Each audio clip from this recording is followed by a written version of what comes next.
What's going on, guys? It's Ricky with Tech Solutions. I hope that you guys are all having an amazing day. If you guys have never watched any of my videos before, feel free to click around on my YouTube channel. I do upload daily when it comes down to 15 minutes or I guess 2 minutes before the market opens. So we'd love to have you as a part of our group. We have over 72,000 members within our trading community or investing in an entrepreneurship community. It's a free networking group. You guys can click the link down below. It says free group. We'd love to be a part of your success if you like to surround yourself with like-minded individuals. So let's go ahead and get right to it. I'm going to talk about swing trading. So the market opens in a couple seconds. So I'm going to make my screen a little bit smaller here. The one that I'm going to talk about is JDST. JDST is one that I've been swing trading since $48, and we've been doing pretty well. So the reason that I chose to take a position on JDST was because of the support that it had at around $50. I saw that it started to consolidate and starting to show signs of an uptrend pattern. Now, it hit highs of $55 and experienced a pullback. This was during pre-market hours. So it pulled back and it hit lows of 51.33. Now, what's one of the things that I look for when it comes down to, just to answer the question super quickly, want to know when to cover profits, right? If you're swing trading and that means like you're holding it for a number of days, right? How do you know if I should cover profits here because I don't want it to, continue to trend down? Or how do I know if this is just a pullback as the pattern, simply just continues, the overall uptrend? One of the biggest indicators that I look at when it comes down to my swing trade and, if I should cover profits or if there's any signs of a reversal, is just that. It's the EMA line, and it's this blue line right here. When it comes down to covering profits on a swing trade, right, I bought in at $48. So when it comes down to my overall net profits, I'm still up $317 on this specific position, and I'm up over $350 on my Fidelity account position on JDST.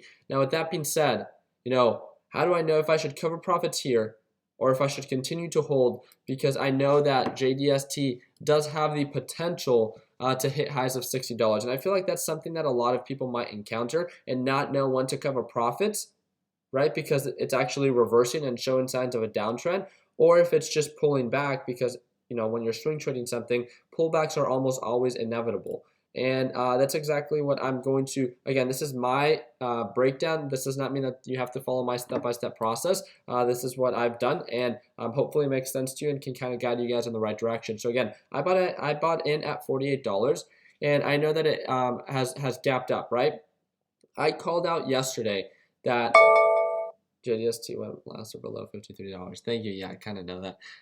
So it hit highs of $55 yesterday, and it was way overextended. If you're part of my private group, one of the things that I called out was like, hey, JDST has pushed for 2 days nonstop, about almost 10% each day. You almost have to ask yourself, is it only going to continue to rise? If you look at previous patterns when it was increasing, so even when it bounced here, you can see that it hit highs of about $56 and then it pulled back to lows of about $53 or almost $54. So pullbacks are inevitable, but it's keeping a close eye on this EMA line, on this 180-day analysis, and making sure that it's not breaking the pattern, and that's the uptrend pattern. So the EMA line was still trending up. It started to kind of almost flatline a little bit, but then it still continued to push up. So as long as the candles are not trending below, as you guys can see here, so as long as the candles are not trending below the EMA line like this, so it's showing signs of a real reversal. So the full candles below the actual EMA line.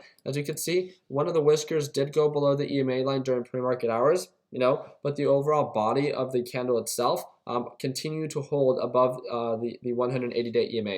That's the easiest way that I can put it is when it comes down to full-fledged reversals, when something is actually trending down, I look at the 180-day EMA, and if I see that it's confirming that downward pattern, then I'll cover profits. So if I see that this thing breaks below $52, I'll cover profits. I'll probably be at $600 profit for both of my accounts, and I'll call it a day. I mean, 2 trades, $300 per account on average. $600 is not bad, right? It just means that I'm gonna have to work a little bit harder to get to my weekly goal, but so be it. Profit's profit, and we're doing something that 95% of the market can't do, and that's exactly just it. So how do I know when I'm gonna hold something? As long as the overall 180-day EMA and the candles themselves are still trending above the EMA line. The pullbacks are inevitable when it comes down to swing trades, and it happens all the time. A perfect example is BITA, one of our top callouts since $30. since $30. It's one of our top callouts, and it's been riding this EMA line. It pushes up,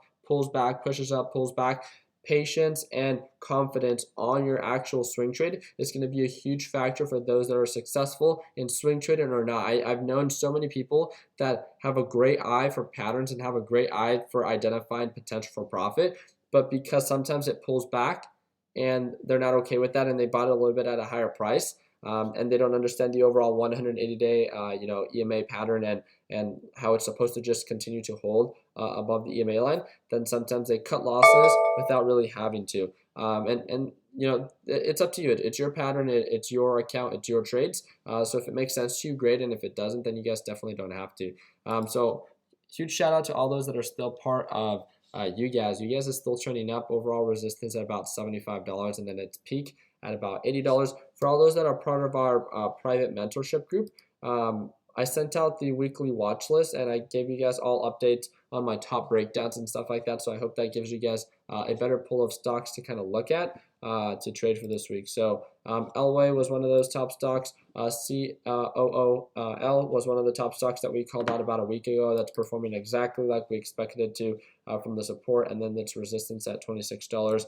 DSLV, it's doing amazing. It did pull back again today, but it's right at the EMA line. So for entry points, I see value in it. If you don't, you definitely don't have to.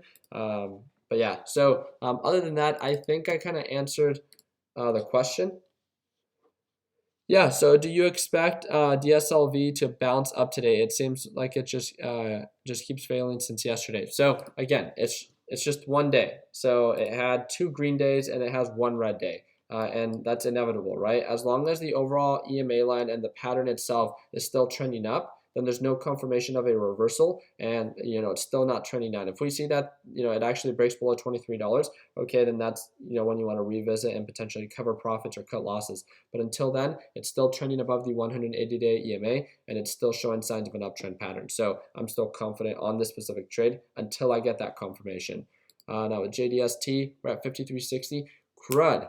It went up too high. You see, guys, because of this live stream, I was supposed to add another $2,000 to my position, but I'm too busy making these YouTube videos, and I wasn't able to take one. Like I told you guys, like I love buying the dips. I love buying the pullbacks on these specific swing trades. As something is trending up and something pulls back, that's a huge area of opportunity for a good entry point. So if I can get in close to $53, I'll take another position. So I'll take another $2,000 position. So I'll be in a little bit over $10,000 on JDST, which is something that I feel pretty confident with. So that's really just it. So if you guys have any questions about everything that is that we just talked about, feel free to reach out to me within the Techbot Solutions group chat. So if you guys click the free group down below, it will guide you on over to our free Facebook page. So on the Facebook page, we have about 68,000 members. We have a private group chat, which you can find access to on the top pinned post, and it's the first link right here. The second link will guide you on over to my Learn Plan Profit Lesson Library, which is my private mentorship group. So for all those that are interested in taking, investing to the next level and want to be a part of my daily Q&A chats, that's actually where I'm going to be going right now. We do it every single day. I speak with you. It's not chats. It's chats, but it's also voice, and that's really what I do. And these are just some success stories, kind of what's included private, all this stuff, and kind of what's included in the Learn Plan Profit Lesson Library. So it's a complete A to Z structure. If you want to learn everything it is that I know about the stock market, it's going to be that link down below. It's also plugged down below or on the Facebook group, and then you can join our private group chat within Learn Plan Profit or our public group chat for Techbot Solutions within the main group chat. So thank you guys again. Continue working hard, continue following your dreams. Let your passion be what drives in your success. And wow, I thought I minimized myself a little bit smaller. I guess I was still a little big. Levi, Slick Rick back in action. What's going on, man? So I got one of my buddies here. Do you want to say hi? Sure, let's do this. What's going on? So he came out from Tempe, and we're gonna learn how to trade today, right? We are. Yeah, so we're pretty pumped on that. So this is something that I'm gonna want for each and every single one of you as we're gonna be purchasing our warehouse for Techbot Solutions. You guys all have to come visit our Techbot Solution warehouse here in Arizona. So once we purchase it, we're gonna have all the supercars and sports cars in the dealership, but in the office area, we're just gonna have a huge trading station and networking kind of area. So it's going to be super pumped. So thank you guys again. Feel free to give the video a thumbs up if you guys like it and subscribe if you guys have not already. Take it easy, team.